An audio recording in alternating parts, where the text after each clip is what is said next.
मोक्ष अपनी पत्नी चाहत को लेकर अपनी पुश्तैनी हवेली में आया हुआ था। दोनों की अभी नई नई शादी हुई थी।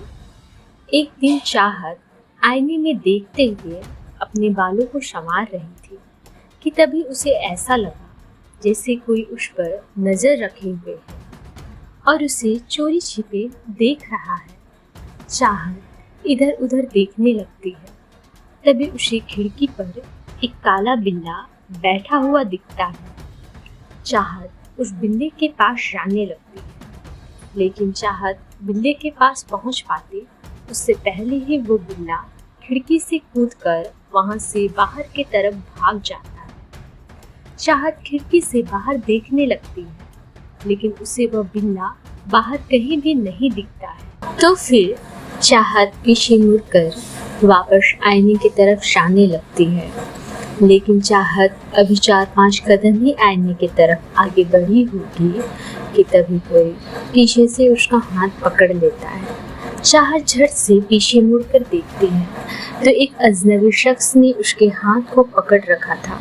चाहत अपना हाथ उस अजनबी के हाथ से छुड़ाने की कोशिश करते हुए और साथ ही अपने गुस्से भरी आंखों से उस शख्स को घूरते हुए कहती है, तुम कौन हो और मेरे कमरे में तुम कैसे आए और तुम्हारी हिम्मत कैसे हुई मुझे स्पर्श करने की। मैं कहती हूँ मेरा हाथ छोड़ो वरना तुम्हारे लिए अच्छा नहीं होगा। अजनबी शख्स मुस्कुराते हुए कहता है, मैंने जब से तुम्हें देखा है तब से मैं तुम्हारा दीवाना बन गया हूँ और मैं तुम्हें अपने साथ ले जाने के लिए आया हूँ। अब से तुम मेरे साथ रहोगे। चाहत गुस्से से भिन्नाते हुए कहती है, तुम कोई पागल हो क्या? मैं शादीशुदा हूँ और मैं अपने पति से बहुत प्यार करती हूँ। इतना कहकर चाहत अपने पति को आवाज लगाने लगती है। चाहत की आवाज सुनकर मोक्ष और हवेली में काम करने वाले लोग भी चाहत के कमरे में आ जाते हैं। मोक्ष कमरे में पहुंचते से ही दीवार पर से अपनी बंदूक ले लेता है और अजनबी शख्स के सीने पर बंदूक दागते हुए गुस्से से कहता है, मैं कहता हूँ कि अभी के अभी मेरी पत्नी का हाथ छोड़ वरना तेरे प्राण ले लूंगा। अजनबी शख्स शैतानी हंसी के साथ हंसते हुए कहता है, मुझे जो करना है वो कर ले, लेकिन फिर भी मैं तेरी पत्नी को अपने साथ ले जाऊंगा।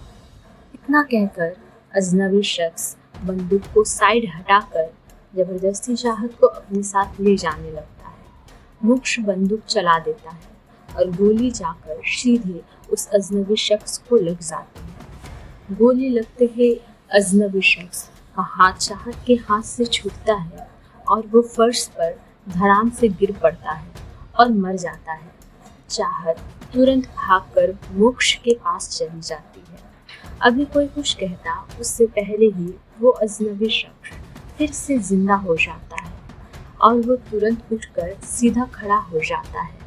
उसके शरीर पर लगे गोली का निशान भी मिटने लग जाता है और देखते ही देखते उसके दोनों हाथों और पैरों के नाखून भी किसी जंगली जानवर के जैसे बड़े होने लग जाते हैं। उसका चेहरा किसी बिल्ली का सा रूप लेने लग जाता है। उसका आधा शरीर इंसान का तो उसका आधा शरीर बिल्ली का सा होने लग जाता है। उसके इस रूप को देखकर हवेली में काम करने वाले लोगों के मुंह से सहसा अपने आप एक साथ निकल पड़ता है, शैतानी बिल्ला। बिल्ला बना अजनबी शख्स तुरंत बोल पड़ता है, हाँ मैं ही हूँ, खूंखार शैतानी बिल्ला। शैतानी बिल्ला ने इतना ही कहा था कि मोक्ष 3-4 बार और उस बिल्ले पर गोली चला देता है। वो बिल्ला पहले की तरह मरकर फिर जिंदा हो जाता है और इस बार जिंदा होते ही शैतानी बिल्ला फुर्ती से मोक्ष के पास आ जाता है और उसके गले में काट देता है। मोक्ष जोर से चीखता है, आ! फिर अगले ही पल शैतानी बिल्ला मोक्ष को फर्श पर धक्का दे देता है।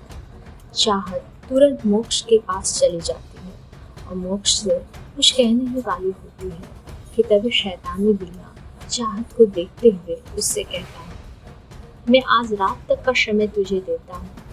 तो सुबह होने से पहले मेरे पास आ गई तो अच्छा है, वरना कल सुबह की पहली किरण पड़ते ही तेरा पति भी मेरी तरह हमेशा हमेशा के लिए शैतानी बिल्ला बन जाए। उसे ठीक करना चाहती हो तो मेरे ठिकाने पर दुल्हन का जोड़ा पहनकर आ जाए। इतना कहकर शैतानी बिल्ला अपने बिल्ली रूप में आ जाता है और खिड़की से कूदकर बाहर चला जाता है। चाहत मोक्ष से कहती है, चलिए मैं आपको हॉस्पिटल लेकर चलती हूँ। हवेली में काम करने वाली बिंदु तुरंत बोल पड़ती है, हॉस्पिटल जाने का कोई फायदा नहीं। साहब को किसी मामूली बिल्ले ने नहीं बल्कि एक इच्छाधारी शैतानी बिल्ले ने काटा है। हवेली में काम करने वाला ललित भी तुरंत बोल पड़ता है, मैं अभी पंडित जी को यहाँ बुलाकर लाता हूँ, अब वे ही कुछ कर सकते हैं। फिर ललित फौरन जाकर पंडित जी को अपने साथ हवेली में ले आता है। पंडित जी कोई सा जड़ी बूटी का लेप मोक्ष को लगाते हुए कहता है, अभी इस लेप से मोक्ष बिटवा को थोड़ा आराम तो मिलेगा, लेकिन जैसे जैसे वक्त बीतता जाएगा इसकी हालत खराब होती जाएगी। इसे ठीक करने का उपाय सिर्फ वो बिल्ला ही है। बिल्लियों के 9 जीवन होते हैं। उस बिल्ले से मुकाबला करने के बजाय हमें मोक्ष को बचाने पर ज़्यादा ध्यान देना चाहिए, क्योंकि हमारे पास वक्त बहुत कम है। हमारे पास सिर्फ आज रात तक का ही वक्त है और हमें बल से नहीं बल्कि बुद्धि से काम लेना होगा। मेरे पास एक योजना है। इतना कहकर पंडित जी अपना योजना सबको बता देता है। फिर वे लोग रात होने का इंतजार करने लग जाते हैं। वैसे बेसब्री से इंतजार तो उधर जंगल के खंडहर में शैतानी बिल्ला भी कर रहा था चाहत के आने का, और आधी रात होते ही उसका ये इंतजार खत्म भी हो जाता है। चाहत दुल्हन के जोड़े में खंडहर में पहुंच जाती है।